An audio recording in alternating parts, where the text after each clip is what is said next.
Okay, we are on page 7, example 4. We just finished page 8, example 5. Now we move back a page just to try a little bit more complex rate of return, one with a sales discount thrown in. Oops, sorry. So on June 3rd, 2020, Sandhill sold to Anmount Merchandise. That's odd wording. Anyway, whatever they sold has a sales price of $9,300 and a cost of $5,700. Terms are $210, net $60, FOB shipping. So what does that mean? 2% discount. If paid within 10 days, otherwise 60 with no discount. FOB ship point, that's where I was trying to get so mixed up earlier. So ownership, transfers to new owners at shipping point. So that means as soon as Sandhill lets go of that ship, it belongs to Anmount. Sandhill estimates merchandise value of $930 will be returned. So you notice the wording, that same kind of wording, they estimate this much will be returned. So an invoice totaling $110, terms net 30, was by Mount on June 8th from Olympic for the freight cost. So because it was FOB shipping point, then Mount should be responsible.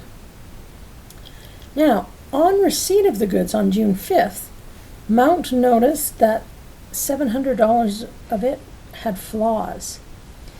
So they notified Sandhill. The same day, Sandhill issued a memo, forget debit or credit, just a memo right now, covering the defective merchandise and said we'll pay for it. So it'll be returned at RX. Sandhill estimated the returned items to have a fair value of $320. The freight on the returned merchandise was $25, paid for by Sandhill. And on June 12th, the company received a check for the balance due from Mount. Lots of stuff happening. So prepare the journal entries for Sandhill Company to record all the events noted above, assuming sales and receivables enter the gross selling price, the way you first learned it. Okay. So, what happened? June 3rd, they sold. And if you need to pause this first and read over this again, it's a lot of words there, go ahead and do that and then just start it up again. So, let's go June 3rd. We had the sale. We're Sandhill. So, we didn't get any cash yet. We sold on account. And how do we know it's on account? Terms $210, net 30. Whenever there's terms, you didn't cash. So, they sold $9,300 and expect to get it. However, we also know there's a refund liability because they expect a certain percentage of their products to be refunded or returned. And then we have sales. So, do we know how much our refund liability is estimated to be? Yep. Sandhill estimation merchandise will be returned. You pay the difference between cost and retail or fair value. Okay, so we know the refund liability is $930 because it was given. Well, then how much is sales? It's just the difference, so it's $9,300 minus $930, which is $8,370.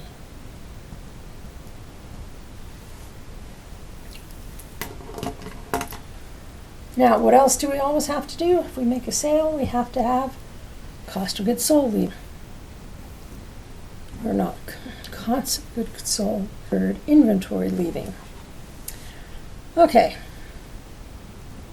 So leave space for two debits. We've got a credit. What our store or our warehouse? Inventory. And do they tell us how much? Yep, just the second line down, it says 5,700.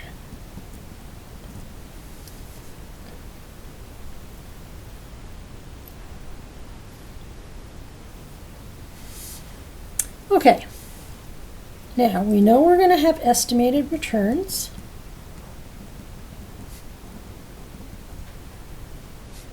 Liability, and the rest is going to be cost of goods sold. But this time they didn't give us a percent. So what are we going to do?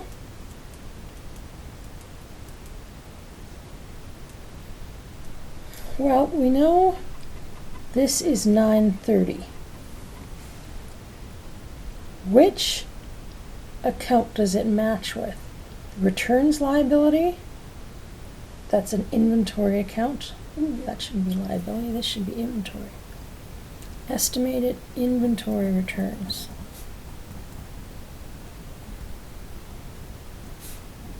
This is an inventory account.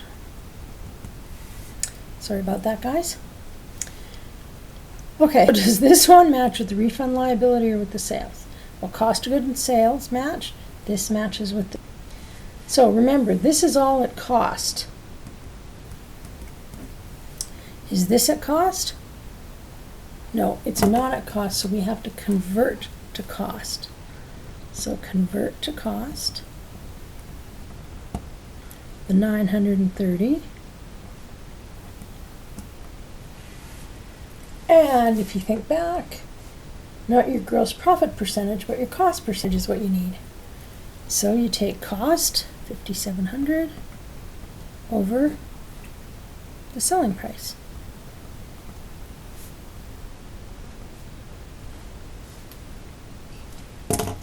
And you should get 570.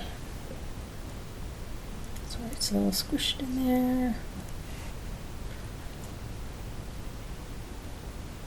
So then we can just figure out cost of goods sold by subtracting, or you could do the same kind of calculation to sales. Just fill in the blank and you get 5,130. So 5,700 minus 570.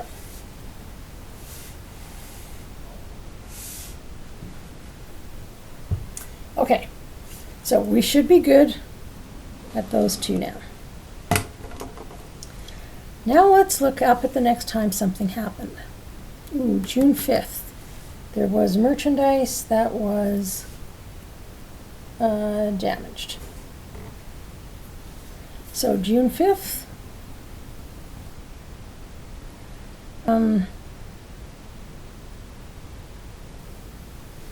Damaged merchandise.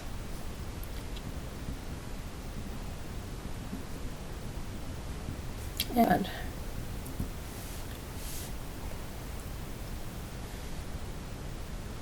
so, remember there's two parts again, just like a sales trend with sales and cost of goods sold.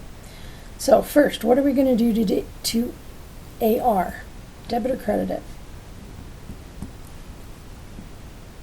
Credit it, because we're lowering it. And what are we going to debit then? Sales? No, they're fine. That's part of the refunds. So you fund liability as a debit to reduce it, because it's not there anymore. And they said it was $700. Now, we got the sales side of it. Now we have to get the cost of goods sold or the inventory. Okay. We have two spaces for the debts.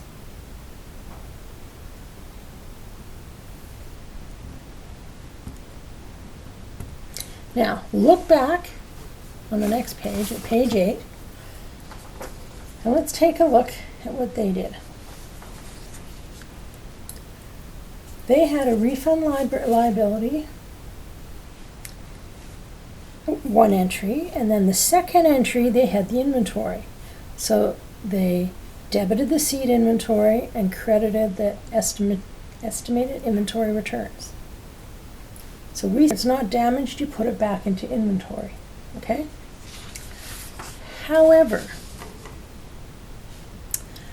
over here, does it say anything's damaged?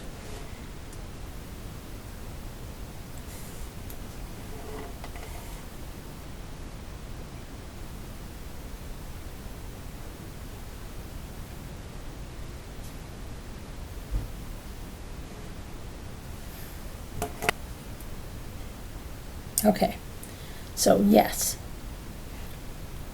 right? The whole thing was that there was defective merchandise and we had to take it back.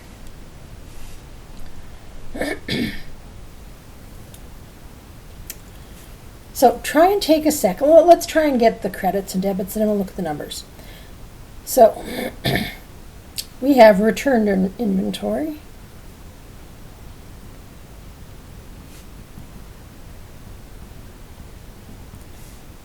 I'll have damaged inventory.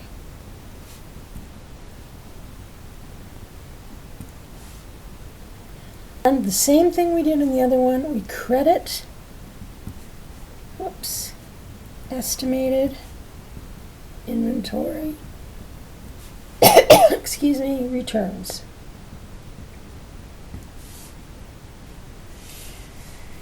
So, sorry. Think about that and try and put some numbers in. Give me a sec.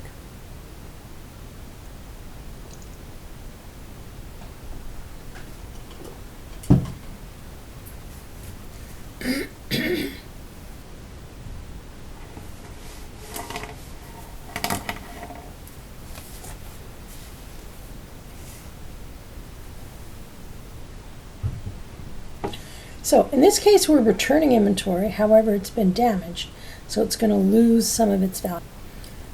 So let's start with the estimated inventory returns. So we have to take this and convert it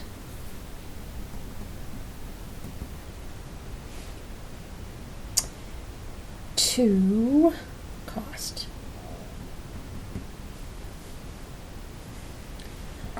So how much,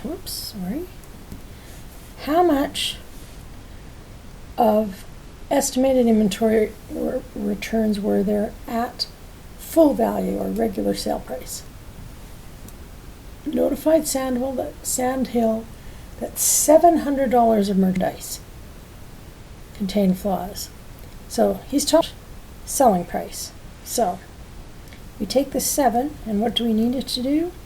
Convert it to cost. So we take the 57 over the 93. And you can put 100 if you want. And that's going to work out to 429. So that's 700's converted down to 429. So now we have to say, well, how much is the damaged inventory loss, because it's a debit, and the returned inventory.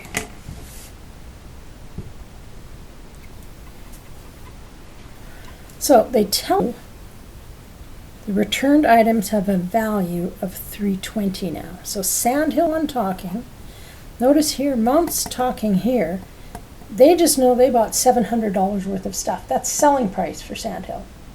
When Sandhill estimates it and goes, yeah, the fair value is 320, that's cost. Does that make sense? Sandhill will talk about it in cost. Mount will talk about it in selling price. Right? Because Sandhill doesn't go to Mount and say, by the way, we only paid $600,000 for this, but you're paying $1 million, right? Okay. So your returned inventory is going to be what Sandhill estimated. So that's going to be 320.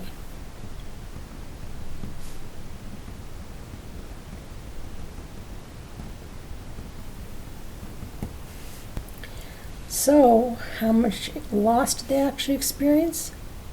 You just fill in the blanks. and that's your damaged inventory. If there was no loss, it would just be these two accounts, the B429, just like in the other one. Okay? So take a sec, try and think that out. Make sure, the biggest thing here, I think students have problems with this, blah, blah, with this one, is you forget who's talking in cost and who's talking in selling price. So I think that get that figured out, it makes it a little clearer.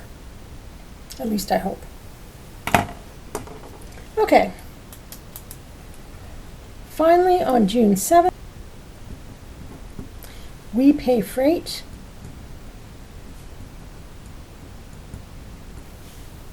So, delivery expense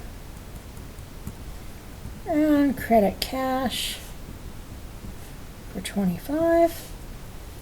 And that was just given.